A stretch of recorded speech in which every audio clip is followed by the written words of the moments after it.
భారతదేశంలో ఉన్న ఏకైక ఆలయం ఇది. ఇక్కడ భగవాన్ విష్ణువు మనిషి రూపంలో కాదు, కూర్మావతారంలో పూజించబడతాడు. ఇదే ఆ ప్రదేశం. ఒక రాజు చేసిన మహాపాపాన్ని తొలగించడానికి భగవాన్ స్వయంగా భూమిని చీల్చుకుంటూ బయటకొచ్చిన చోటు. ఈ కథ రాజు శ్వేత చక్రవర్తిది.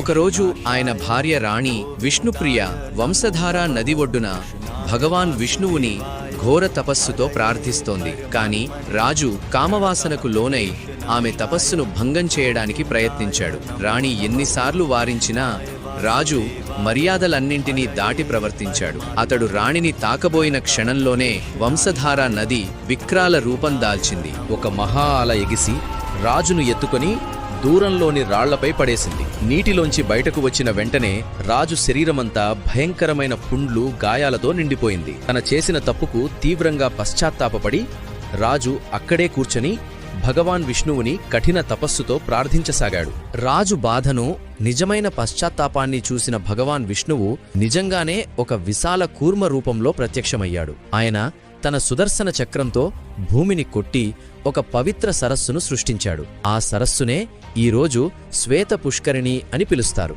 ఆ పుష్కరిణిలో స్నానం చేయగానే రాజు శరీరం మళ్లీ బంగారంలా మెరియసాగింది. రాజు ప్రార్థనకు స్పందించిన భగవాన్ విష్ణువు అక్కడే ఒక స్వయంభూ కూర్మరూప శిలగా నిలిచిపోయాడు.